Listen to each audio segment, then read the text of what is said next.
Сайн байцгаана уу хүүхдүүд ээ. За та бүхэндээ багш нь татвар бидний амьдралд гэсэн сэдвээр энэхүү хичээлээ бэлтгэн хүргэж байна. За 2021 оны Монголын татрын албанаас татрын боловсролын жил болгон зарласан энэ ажлынхаа хүрээнд татрын мэргэсэн зөвлөхөөтэй хамтран энэхүү хичээлийг бэлтгэн та бүдтэй хүргэж байгаа илээ. За бид баг хамт олноороо хүүхдүүд та нарт энэхүү сэдвээ дараах 4 агуулгаар хүргэхээр бэлтгэсэн юм аа. За эхлээд татвар гэж юу юм бол? Татвар төлөгч гэж хэм бэ? Татвар юунд зарцуулагддаг вэ? За өнөөдрийнхөө хичээлийг мэдлэг баттгах ойлголт өгөх гэсэн энэ 4 хэсгээр та бүхэдтэйгээ багш нь хичээлээ ороход бэлэн боллоо. За тэгэхээр хүүхдүүд та нар өөрөө бодъё татвар гэдэг тухай хизээ сонсч ирсэн билээ. Энэ хэр надад ойрхон үг үлээ гэж асуух байх. Эхлээ багш нь тэгж асуумааргүй. Та бүгдийн өдөр тутамдаа зарцуулдаг мөнгийг та нар хинээс авдаг үлээ? Тэглгүй яах вэ? Аав ээжээсээ авдаг штеп. Аав ээж маань энэ мөнгийг яаж олдог үлээ? Ажил хийж, хөдөлмөрлөж олдог. За тэгвэл бид нар бас өөрийнхөө авч байгаа халаасны мөнгөө хамгаалах, зөв зарцуулах, зохицуулах, тийм ээ? Ийм аргуудыг олон аргууд байдаг.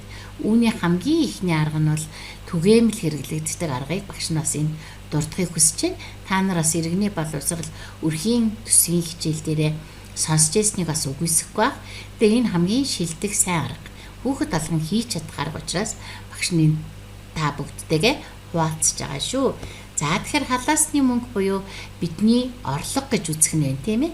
За үүнийгээ өдөр тутмынхаа яг зохих хэрэглээнд бид хэдэн зарах юм. За гинтийн яаралтай хэрэглээнд хэдийн зарах уу? Эсвэл ирээдүйдээ зориулж хэдийн хадгалах уу? Ийм аргыг бид суралцах ёстой. Өнөөдөр 1000 төгрөгийн орлого оллоо гэхэд л яг энэ дүрмээр явнаа гэсэн үг байхгүй юу? За тэгвэл багш нэг жишээ авъя. Өнийг өдрийнхөө маань хэрэглээний зардал биднэрт 5000 төгрөг гэж төсөвлөгдсөн. Манай өрхийн төсөв аав ээж маань биднэрт нэг өдөр 5000 төгрөг өгнө гэсэн бол саяхаа багштайгаа хамт хийсэн 70, 10, 20 гэсэн хуваараа бодъё л да. 70% нь хэд вэ? 3500. Энийгээ өдөр тутамдаа зарцуулах ёстой гэж бодчих. Эндээ тохируулсан зарцуултыг хий. Жишээлбэл одоо яг ингээд зарцуулъя гэтэл биднэрт уух усаа авч өрөхгүй байна гэж хэлжсэн нэг сургалтын дээр. Тэгэхээр уух усаа, цэвэр усаа гэрээсээ байнгын савндаа явуучих. Энэ маань нөгөө талаас байгаль дэлхийд хүртэл нэг удаагийн сав хог хаягдал хаяггүйгээр өөрийнхөө усны байнгын савтай байна гэдэг нь нөгөө талаас чиний хувьд эрүүл мэндэ хамгаалж байгаа гэсэн. Ийм зөв сайхан юм зүйлийг хийгээд өөртөө ач холбогдолтой, дээрээс нь хэмнэлттэй байх боломжтой юм аа. За тэгвэл нөгөө 10% буюу өөрийнхөө хуримтлалыг бид нар яах нь вэ? Гинтийн зардлуудад гаргадаг зардлаа бас бид нар гаргаж ирэх нь 500 төгрөг. Өдөр 500 төгрөг шүү. 500 төгрөгөөр юу авах юм бэ биш. Бид нар хэдэн өдөр халаасны мөнгө аав ээжээс авч байгаа? 20 өдөр авч байгаа. 500 төгрөг 20 гэхээр 100000 төгрөг олж байгаа үстэй. Тэгэхээр эн чинь бол бидэнд маш их боломж байгаа гэдгийг харуулж байгаа гэсэн. За нөгөө талд ирээдүйд буюу бид нар 20% зарцуулна гэдэг өдөр бүр 1000 төгрөг өрөмтлүүлж чадж байгаа. Яагаад татвар явах гэжсэнаа багш нэм зүйл ярьч. Тэгэхээр татвар гэж юу юм болоо гэдгийг гаргаж ирэхийн тулд бидний өөрийн маань олж авсан мэдлэг дээр суйрлах гэж байгаа гэж багш нь өмнөх хичээлийнх нь залгамж холбоо олгож та бүгдтэйгээ энэхүү мэдлэгийг хуваалцсан шүү. За тэгэхээр бидний одоо аав ээж маань бидэнд өгдөг халаасны мөнгөө өрхийн төсвийн орлого зарлагаараа зохицуулж яадаг. Үүнтэй адилхан улс их орн маань ч гэсэн өрх гэрийн адилхан бас нэг том их айл байх нь шүү дээ. Энэ их айл маань ч гэсэн татвар гэдэг орлогоор өөрийнхөө санхүү төсвийг бүрдүүлээд буцаагаад зарцуулж яадаг. За үүнийгээ дүгнээд хэлвэл улс орны амжиргаан татвар байдаг. Татвар гэдгээ бид нар энэ утгаас нь ойлгочлоо гэсэн. Тэгвэл хэн төлдөг юм бол мэдээж аав ээж төлнө. Хүүхдүүд та нараас татвар төлөгч мөн шүү дээ. Гайхаж гин үү? За тэгэхээр багш нэг жишээ хэлье. Бид нар өдөр алган худалдаа авалт хийнгүүтээ баримт авдаг тий худалдаа авагч худалдагчаас энэ баримтан дээр дотор төлж байгаа дүн дотор чинь бидний хэрэглээний татвар багтсан байдаг байна. За дэлгүүрээс авсан худалдаа авалт хийхдээ авсан баримтаа, баримтаа бид нар аав ээждээ өгөөд аав ээж маань уншуулаад тэр баримтаараа урамшууллыг авдаг гэдгийг бүгдээрээ мэдчихэж байгаа.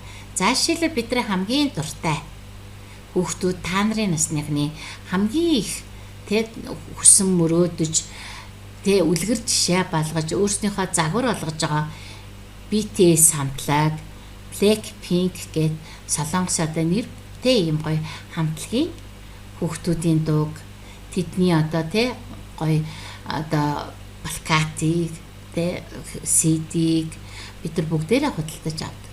Мэдээж энийг худалдаж авахд төлж байгаа зүйл чинь үнэн дотор хэрэглээний татвар мөн багтсан байдаг. Өөрөөр хэлбэл юу аах нь худалдан авч байгаа дүн чинь нөөт буюу нэмэгдсэн өртгийн албан татвар гэсэн хэрэглээний татвар багтсан байдаг байх нэ. За тэгэхээр бид нар худалдаж авч байгаа олон дээрээ татвар төлөгч болоод явж байгаа юм байна гэж ойлгох хэрэгтэй. Өөр ямар төрлийн татвар төлдөг юм бол зөвхөн худалдаа авалтандаа төлдгөөс гадна гэхээр мөн аав ээжтэйгээ адилхан бид нар орлогын татвар төлдөг байх юм ш. Гайх чи нү? Би орлого олдгоо штэ гэж халаасны мөнгө л орлого гэж бодож байна үгүй байхгүй юу? Тэгэхээр бид нар нөгөө уралдаан тэмцээнд ордог, мөнгөн шагнал авдаг. Энэ шагналаас татвар өгдөг. Жишээлбэл манай одоо дараагийн багш нь та нарын сайн мэдих нэг хамтлаг найзын чинь баг PUBG Mobile тоглоомоор дэлхийн аваргад оролцсон одоо Монголын Zeus гээд багийнхан маань маш өндөр амжилтуудыг үзүүлж байгаа гэсэн. Эдгээр маань нөгөө үзүүлсэн амжилтынхаа хэрээр маш их хэмжээний шагналын орлогыг олж байгаа. Энэ орлогоос нь 5% татрыг авч улсын төсөвт татрын орлогоор төвлөрүүлдэг байна. Тэгэхээр бид хүүхдүүд амжилттай, орлоготой байх тусмаа улс их орныхоо хөгжилд хувь нэмэр оруулдаг нь үнэн байгааз. Тэгэхээр хүүхдүүд та нар маань их орныхоо хөгжилд хувь нэмрээ оруулдаг татраа төлөх соёлд суралцах зайлшгүй шаардлагатай ийм үүрэгтэй байх нэ.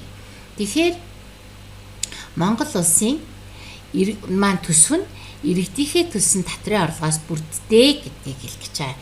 За тэгвэл юун зарцуулагддаг юм болоо гэд асуух ба. Мэдээж эмч, цагдаа, багш, за бусад гэр бүл за нийгмийн сайн сайхны төлөө, за мэдээж нийгмийн хамгаалал, эрсдэл тэр бүгдийн төлөө улс их орн маань бид иргэдээ амар амгалан байлгах, баталгаатай байлгах, амаргалан амьдруулахын тулд бүх зардлыг найдаг ах нь төвлөрүүлсэн төсвийн орлогоос зарцуулдаг байх нэ гэдгийг хэлж байгаа. За тэгвэл тэр зүйлүүд чинь яаж бидэнд ирдэг юм бэ? Бид нар үн төлбөргүй имжлүүлдэг, бид нар аюулгүй байлаа хамгаалдаг, сургууль үн төлбөргүй сурдаг. За дараач бидний хүрээлэн буй орчин, зэнгэлдэг хүрээлэн, за хөдөө орон нутагт явах зам харгуй гэд энэ бүгдийг хэн бидэнд хийж өгдөг ах нь бидний төлсөн татраас бүрдсэн төсвийн орлогоос буцаагаад тэр төсөв маань зарцуулдаг байх нэ гэд ингэж үзэж байгаа гэсэн. За тэгэхээр өнөөдөр биднэрт ямар хүнд нөхцөл тохиолдоод байгааг бүгдээрээ мэдж байгаа. Ганц манай улсад ч биш дэлхийн нийт даяар бид нар цар тахал гэж маш гамшиг аюул тийм хүнд нөхцөл ирсэн үүсээд байгаа нөхцөл иргэдээ инх байлгахын тулд бидэнд яаж байгаа улс их орноос маань үнэ хөтөлбөргүй вакцинжуулж байна гэд эрүүл мэнд байлгах бидний эрүүл амьдрах энэ бүгдийн төлөө тэр татрын орлого маань зарцуулагддаг байна.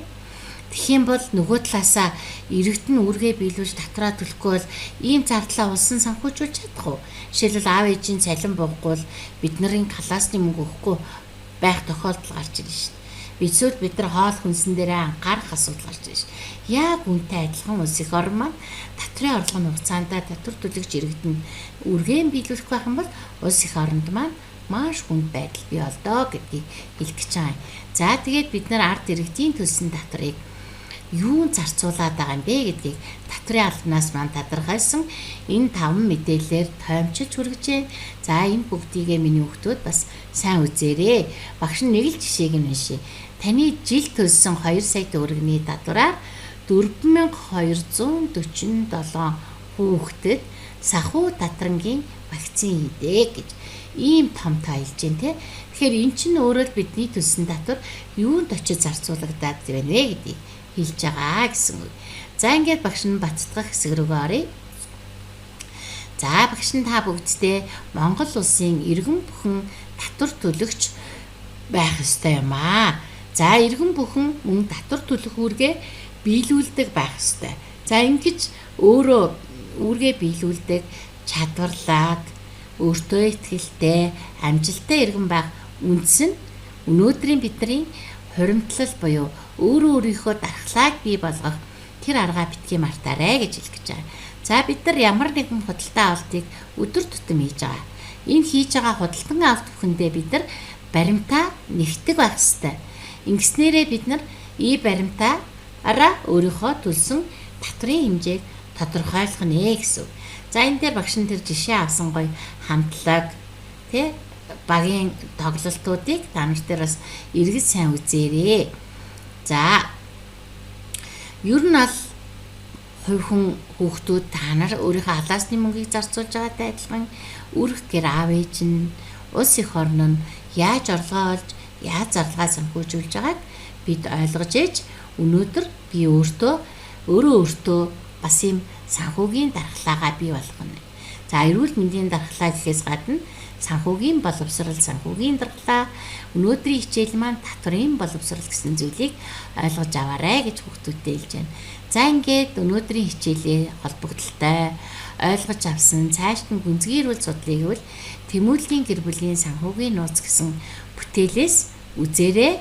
Мөн татврын албаны цахим хаяг Монгол таксийн зөвлөх байгууллагын татрын хаягнуудаас өнөөдрийн хичээлтэй холбоотой дэлгэрүүлсэн материалаа үзэхэд боломжтой юм аа.